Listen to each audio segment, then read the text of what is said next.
ஓர் ஊரில் தாத்தாவும் பாட்டியும் வாழ்ந்தனர். தாத்தாவின் பெயர் தூயவன், பாட்டியின் பெயர் அமுதம்மாள். அவர்களிடம் பழத்தோட்டம் ஒன்று இருந்தது. தொடக்கத்தில் தரிசு நிலமாக இருந்த நிலத்தை இவர்கள் இருவரும் இணைந்து பாடுபட்டு பழத்தோட்டமாக மாற்றினார்கள். அவர்களுக்கு குழந்தை இல்லை. பழத்தோட்டத்தை அவர்கள் தங்கள் பிள்ளையாகவே கருதி பாதுகாத்து வந்தார்கள். பசுமையான தோட்டம் பச்சை புள்ளே என்பார் அமுதம்மாள். இருவரும் தோட்டத்திலேயே எப்போதும் இருப்பர். அத்தோட்டத்தில் கொய்யா, மா, வாழை என பல வகையான பழ மரங்கள் இருந்தன.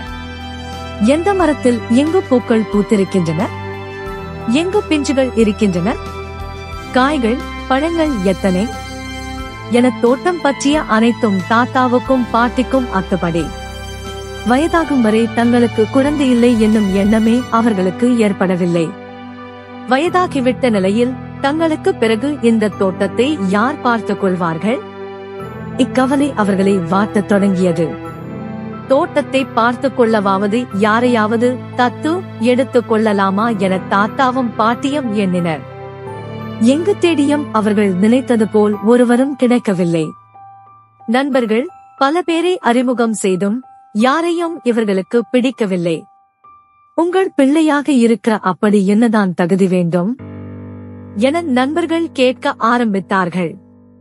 நல்ல உழைப்பாளியாக இருக்க வேண்டும். நானும் என் மனைவியும் பாடுபட்டு உருவாக்கிய தோட்டம் இது. காடுகள் அழிந்து கொண்டிருக்கிற இந்த காலத்தில் பழத்தோட்டத்தையே உருவாக்கியது சமூகத்துக்கு செய்கிற நல்ல செயல் என நாங்கள் நினைக்கிறோம்.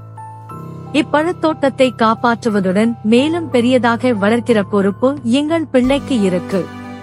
அதனால்தான் எச்சரிக்கையுடன் தேடுகிறோம் என்றார் தாத்தா.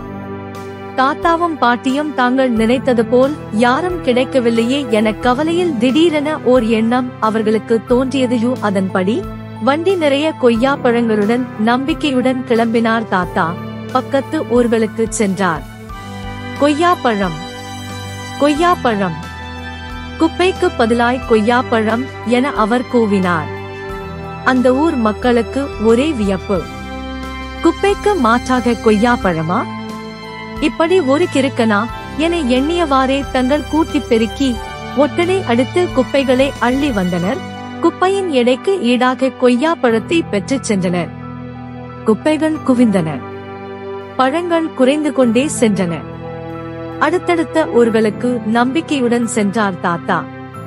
ஓர் ஊரில் இளம்பெண் ஒருத்தி தயங்கி தயங்கி வண்டியிடம் வந்தாள். கையில் சிறிய பொட்டலம் ஒன்று இருந்தது. ஐயா, என் வீட்டில் குப்பைகளே இல்லை. நாள்தோறும் தூய்மைப்படுத்திக் கொண்டே இருப்பேன். எவ்வளவு தேடியும் குப்பையே கிடைக்கவில்லை. பக்கத்து வீட்டுக்காரர்களிடம் கேட்டு இந்த குப்பையை வாங்கி வந்தேன். இதற்கு மாற்றாக ஒரு பழமாவது தருவீர்களா எனக் கேட்டாள். தாத்தா மகிழ்ச்சியில் வண்டியிலிருந்து குதித்தார். கைகளை தட்டி அப்பெண்ணை பாராட்டினார். ஒரு பழம் என்ன? கொய்யாப்பழத் தோட்டமே உனக்குத்தான் என்றார். பெற்றோர் இல்லாத அந்த உழைப்பாளி பெண்ணை தங்கள் பெண்ணாக தத்தெடுத்துக் கொண்டனர் தாத்தாவும் பாட்டியும்.